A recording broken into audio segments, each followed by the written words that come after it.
Woodworking out of a small shop can really suck. Trust me, I get it. I work out of a literal closet. Luckily, it does not have to be this way.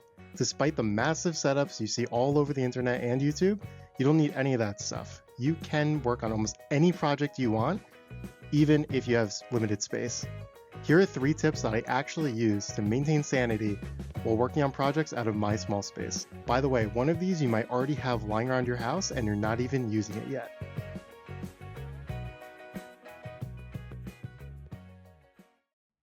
We're going to start with a spot that you probably don't even consider much today when it comes to storage, and that's the back of your shop door. No matter how small or large a shop you probably have a door of some sort, and you're probably not making the most of it. You might have a hook or 2 on there, and that's a really great place to start, but you can go a lot further in really maximizing the free real estate that you have on the back of your door. I had this idea a couple of years back, and it's become one of my favorite shop features, and that's hanging a shoe rack on the back of your door.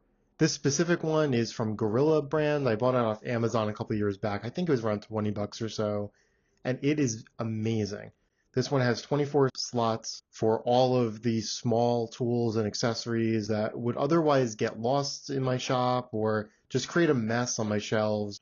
Keeping them here at an arm's reach, easily accessible, and organized is awesome. I would highly recommend using this or something like this to really make the most out of that space. Now, hooks can also be a great supplement to this. I would say hooks are more of a secondary approach. They're not quite as space efficient, but I love having hooks around for hanging longer items that wouldn't fit in the slots, like shovels and brushes and all sorts of things on mine. My door happens to be metal plated, so I hang these magnetic ones from Harbor Freight. They're super cheap. These ones are like $1 each, and they're awesome. You can screw in hooks also if you don't have a metallic door. Hooks can be a really great way to supplement this, but I would really, really recommend a shoe rack or something, again, similar to just really make the most out of that space. All right, next we're going to talk about vertical space and making the most of your walls. If your shop is relying just on your tabletop or workbench, or even if you have a shelving unit, or even if you do have a couple of things hanging from the wall or hooks or something along those lines, and consider what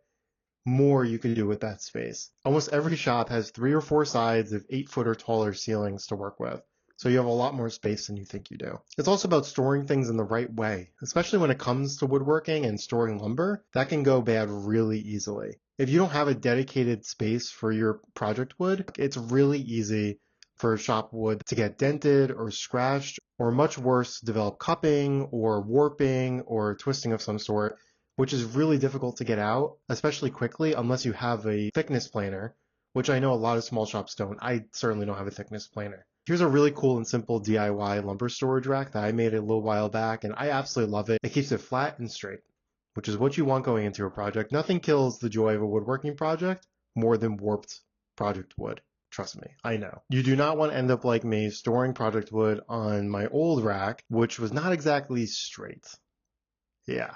Aside from lumber storage, making the most of your walls could include one of those modular shelving systems you've probably seen. Some of the popular ones, think Craftsman VersaStack or Ryobi Link or Rubbermaid, Gladiator. All these companies make really good systems. And what's really great about them is that they can adapt to your shop. So as the types of projects that you work on change, as your tools change, as your just preferences change over time, you can move things around easily without having to re-drill things in studs. You can just move accessories and buy new hooks as you need them. They're really cool systems. The problem is they're a little bit pricey, and that's the main reason why I haven't really dove into that world very heavily yet. So if that's a little bit outside your budget, I would recommend looking at some basic hooks and racks, but sometimes that is all you really need. I mean, I make a lot out of just basic hooks in my shop, and they're not even modular. So you can really get away with a lot here if you're trying to save a little bit of money. All right, lastly, we're going to talk tool versatility. And I think that this is probably the most important out of these 3 specific tips, and that's understanding what tools you have, what they're best at, and what can be replaced. Now, I think a really good place to start here is looking at duplicate tools. What tools do you have lying around your shop that are competing to do the same job? In all likelihood, you have one that you're confident performs much better than the other. For example, in my shop, I own 2 random orbital sanders.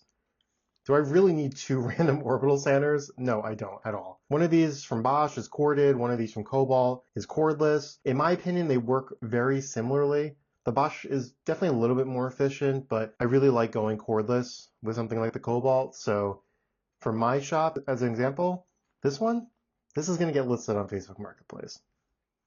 Another thing to consider is single-use tools. Sometimes having a niche tool that's really good at its job can be a great thing. For example, a pocket hole jig is an awesome thing to have in the shop, and it really only has one purpose, but it's great at that purpose. Now, you might have other tools like, for example, this is a Wen pocket hole clamp. This thing sucks. I'll probably just throw it out because it only has one specific job, and that's to hold wood together while you're drilling your pocket holes.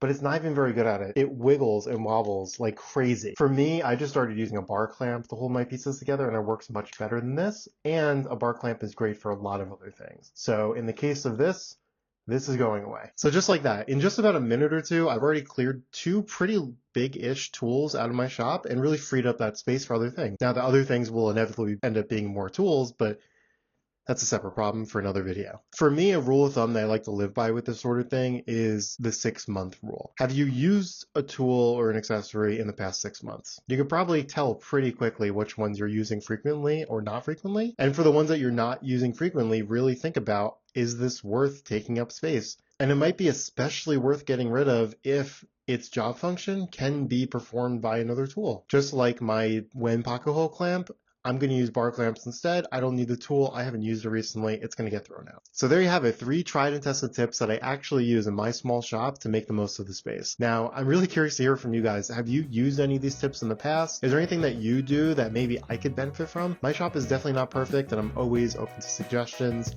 I'd love to hear what you guys think. Leave a comment below. And if you enjoyed this video or you got some benefit out of it and you want to support a small channel, please like, subscribe, and hit that bell icon to see what's coming next. I have a lot of really cool videos planned for the future that I'm excited to show you guys. But in the meantime, no matter what you're working with, enjoy the build. Thanks for watching.